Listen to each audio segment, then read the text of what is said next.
Pozne posledice so vse tiste posledice onkološkega zdravljenja, ki nastanejo nekaj mesecev, let, tudi desetletij po končanem zdravljenju. Pozne posledice v grobem lahko razdelimo na 3 vrste, in sicer somatske posledice, ki so posledica okvare, poškodbe različnih organov in tkiv, na pojav sekundarnih tumorjev in tudi na psihične posledice. Ena najbolj ogrožujočih poznih posledic zdravljenja raka so sekundarni raki, ki se pojavijo po zdravljenju prvega raka in so lahko posledica samega zdravljenja, tako kemoterapije, obsevanja, kot tudi genetskih predispozicij in pa seveda tudi škodljivih razvad, na primer kajenje, pitje alkoholnih pijač in tako naprej.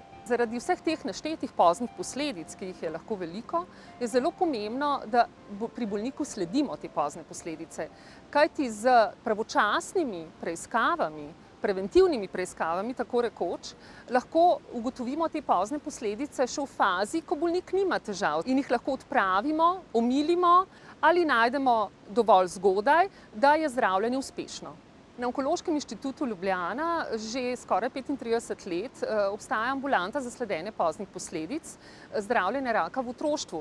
Dobrih 10 let pa v to ambulanto vabimo tudi tiste, ki so se zdravili v mladi odrasli dobi, se pravi do 30. leta starosti, in sicer predvsem bolnike z limfomi, Hodgkinovimi in ne-Hodgkinovimi, ki so najbolj ogroženi za pozne posledice. Želimo pa si, da bi naša ambulanta po toliko letih iz projektnega financiranja prišla v sistemsko financiranje, se pravi, da bi postala kot zdravstvena dejavnost. Naj bo tudi ta kampanja kamenček v mozaiku prepoznavanja pomena sledenja poznih posledic onkoloških bolnikov za politične odločevalce.